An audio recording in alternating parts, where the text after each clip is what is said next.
the same kind of opportunities for children who are handicapped that we have nowadays. In fact, in Japan, it was almost like an embarrassment to have a handicapped child. So she wasn't even allowed to go to regular public school. Her mother kept her at home, but she wanted to go to school. She wanted to learn how to read. She wanted to do everything like other children. And one thing that she really wanted to do was to sew. But her mother was a very, I think, compassionate and also wise person. So when Hisako said, I want to learn how to sew, her mother put a thread and a needle on the bed. And Hisako said, well, you have to thread the needle for me. I don't have any hands or arms. But her mother said, you have to figure out how to do things on your own. I can't figure it out for you. So she challenged her to thread a needle without any hands or arms. And it took her a long time, but she finally figured out that if she put the thread in her mouth, sticking out, and she could hold the needle in her short stumps of her arms, and she could push the thread through the needle. It was a great accomplishment just to figure out how to thread a needle. So once she learned that, then she learned how to sew. And the first thing she made was a little doll. And after she made this doll, she felt so proud of the accomplishment. She made it without any hands and without any legs. And so she wanted to give the doll to the girl next door. So she asked her mother to give the doll to the girl next door. When the mother saw the doll, see, for Hisako to make the doll, she has to use her mouth. So she has her, saliva is on the material. The mother said, I can't give my daughter this filthy thing, and she threw it away. That kind of such tragedy and difficulty throughout her life. She was so proud of making this doll, and yet the mother next door threw it away. But time and time and again, she challenged herself to learn how to do things like anyone else. Here she's knitting. She's knitting. And here it's hard to see, but she's got a knife under her arm, in her armpit, and she's slicing vegetables. So she could cook even without any hands or feet. Here she's eating out of a rice bowl with chopsticks. See, when she was a young girl, they would just put her food on a plate and she would eat it, like a dog, cat or dog, because she doesn't have any hands and she wants to eat on her own. But she felt that she should learn how to eat like other people and to sit at the table. So she figured out a way to hold chopsticks and to hold the chawan or the rice bowl in her sort of stump of her arm. So all these things she learned how to do. Here she was married. She had many tragedies in marriage. Her first husband died at a young age, and now that was after she had a baby. So she's this handicapped mother, a single mother with an infant to care for. But she raised her daughter, and this is her daughter carrying her on her back. So Hisako Nakamura just lived through amazing difficulties. And throughout her life, she was very bitter about her difficulties, but she was strong and she was able to learn how to do things on her own. But she was always bitter, like, why did I have to live this kind of terrible life? Everybody else has hands and feet. How come I was made to live through this difficult life? But later in her life, she was able to meet with the teachings of the Buddha. And in listening to Shin Buddha's teachings, the teachers would talk about, you have to meet a real teacher. In order to really come to understand Buddhism, you have to meet your own true teacher, or Zenji Shiki.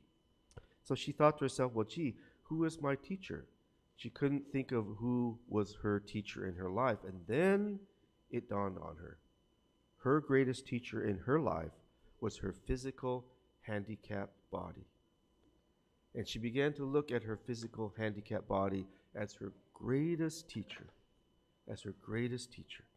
Now her whole attitude, her whole perspective on her life changed.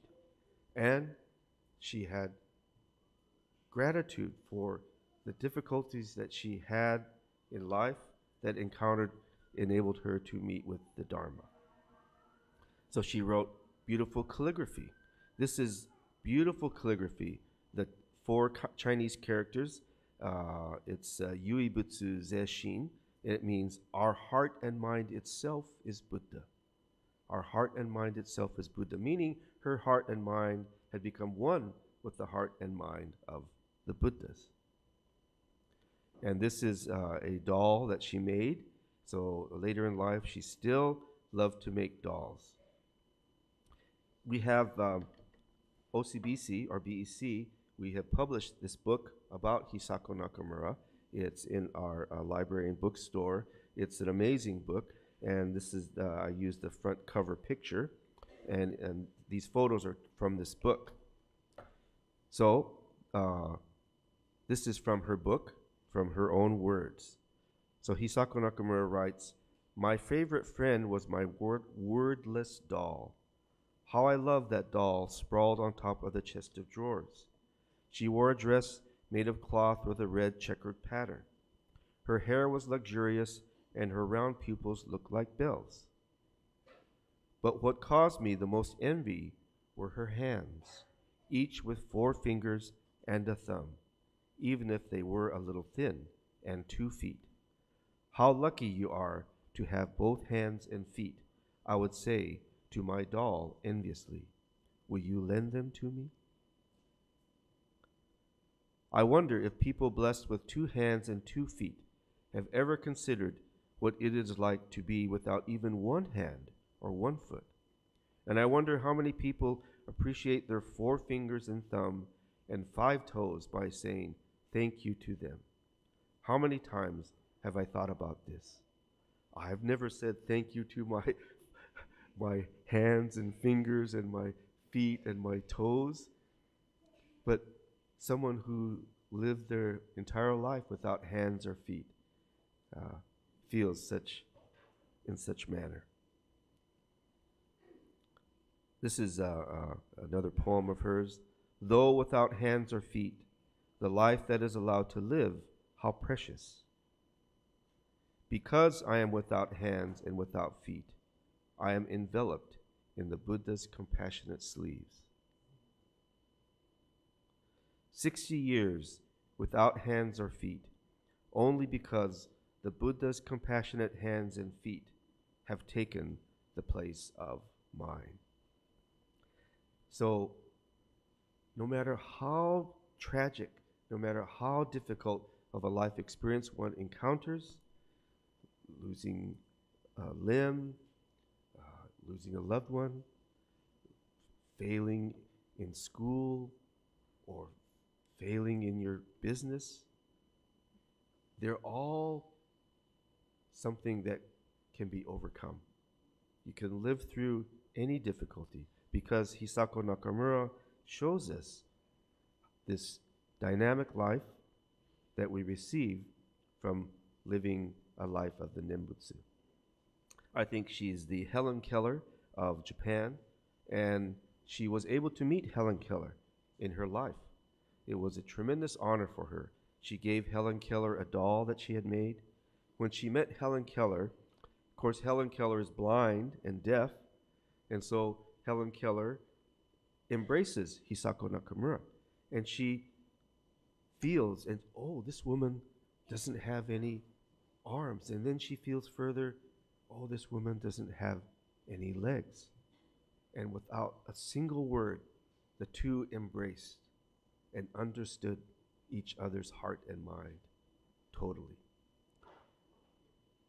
So Hisako Nakamura, one of the amazing stories of Shin Buddhist, an amazing woman, someone that all of us can find as a model example of living the Nembutsu life, and especially for all the Girl Scouts here, the amazing story of someone like Juliet Lowe, who overcame tremendous handicaps to live a very meaningful, fulfilling, and dynamic life. Namanda Utsaman.